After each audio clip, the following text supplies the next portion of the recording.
Now we need some space, 'cause I feel for you and I wanna change. Growing up. Bienvenue dans ce nouveau tuto emoji. Comme je vous avais dit, je vais faire un petit emoji de la Casa de Papel et je verrai si jamais il vous plaît, j'en ferai d'autres. Je vais commencer du coup par le personnage de la série, à savoir le professeur, bien entendu.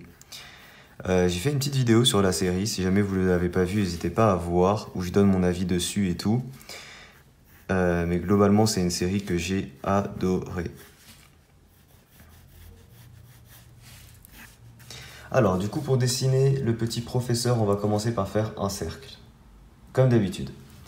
Une fois qu'on a le cercle, on va le séparer ici, tiers supérieur, comme ça, tiers inférieur. Voilà, globalement. Ici, là, au niveau du tiers supérieur, on va descendre. Alors, en fait, on peut même directement placer deux parenthèses comme ça sur les côtés. Voilà. Ça va permettre de directement ne pas faire en sorte que le visage soit trop rond, mais un peu plus en forme naturelle. Du coup, voilà ce que ça donne. Alors, ce qu'on va faire, c'est ici, au niveau du trait qu'on a là et là, du tiers inférieur, on va placer les oreilles qui remontent du coup comme ça, très légèrement. Voilà. Au niveau des oreilles, on va commencer la barbe. Donc, la barbe qui va descendre comme ça, des deux côtés. Alors je vous invite à placer un trait vertical pour tout ce qui sera symétrique. Voilà. On descend comme ça la barbe des deux côtés. Une fois qu'on arrive à peu près à ce niveau-là de chaque côté, donc je fais bien attention que ce soit symétrique grâce au trait et ce qu'on a là. Là, je suis bien. Je remonte et je vais placer un truc comme ça. Donc très simple. Ici, on va suivre la courbure ici comme ça en descendant. On descend, puis on remonte ici au niveau de la ligne verticale, faire un petit truc comme ça. En gros, c'est la forme de la barbe, hein, tout simplement. Voilà. On peut même agrandir un petit peu ici. De base, il a quand même une belle moustache, quoi. Voilà. On va placer un trait uniquement pour la lèvre inférieure, comme ça.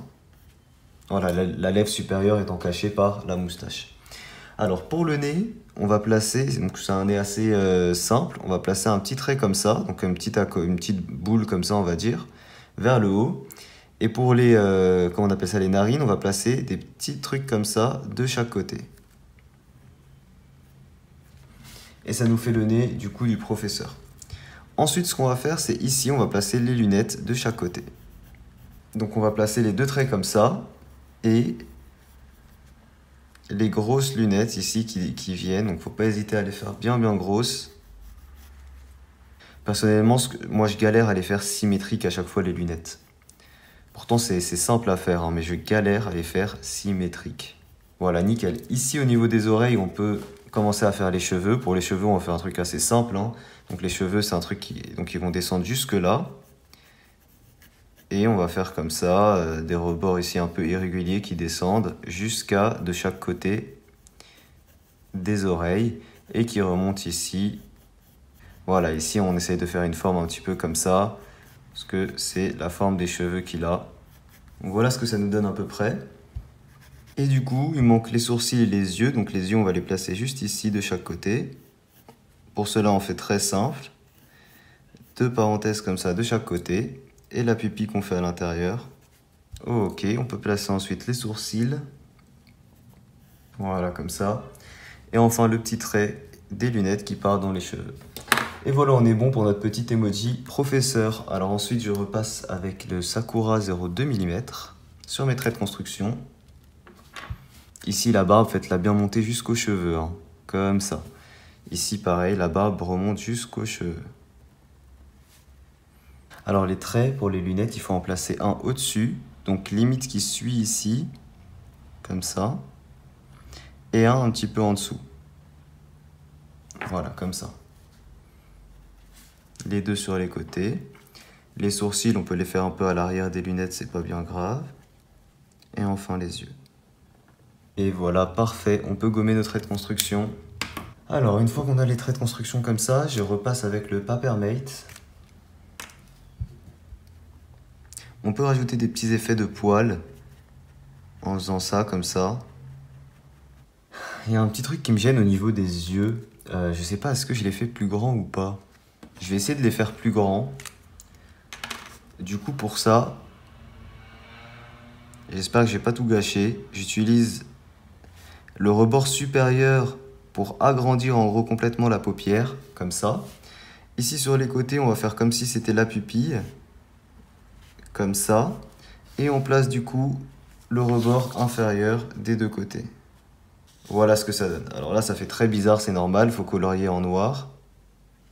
Voilà, personnellement, je préfère comme ça, en vrai.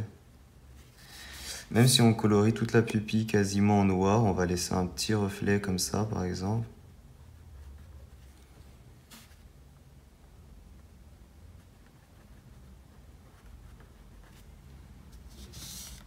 Voilà, c'est meilleur comme ça.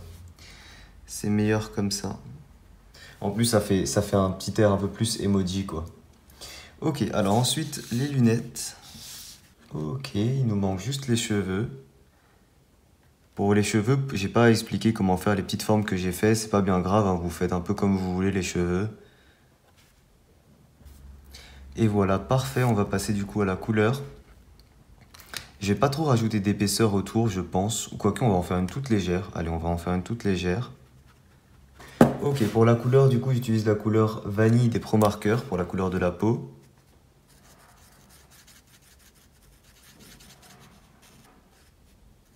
Alors, on va rajouter un petit détail. C'est ici, de chaque côté, on va rajouter une petite mèche.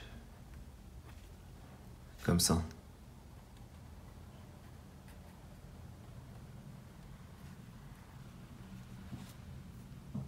On va épaissir un tout petit peu les traits des lunettes. Parce que du coup, on va pas les colorier, donc il faut épaissir un petit peu. Je vais utiliser la couleur Soft Pêche pour rajouter de l'ombre.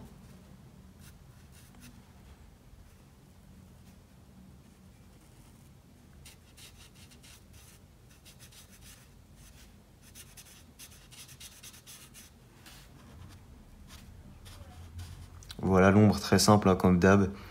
Un côté du visage et les contours.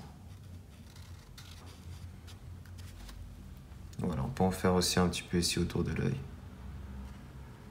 Et au niveau du nez. Ensuite, pour les cheveux, je pense qu'on va utiliser un marron assez foncé, genre ça, sienne foncé, pour les cheveux et la barbe, parce que de base il est assez brun, donc voilà, je pense que c'est parfait.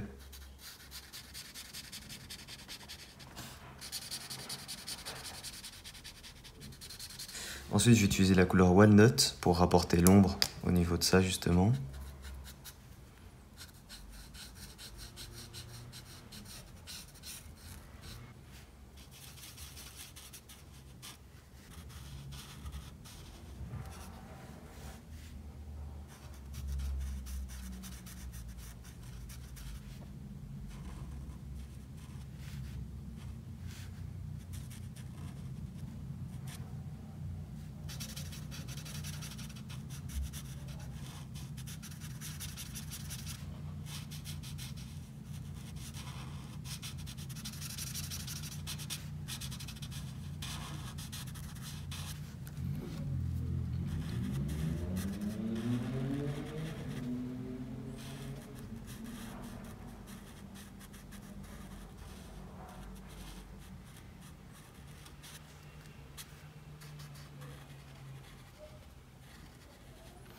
Voilà, je vais laisser une partie du visage un peu éclairée comme ça.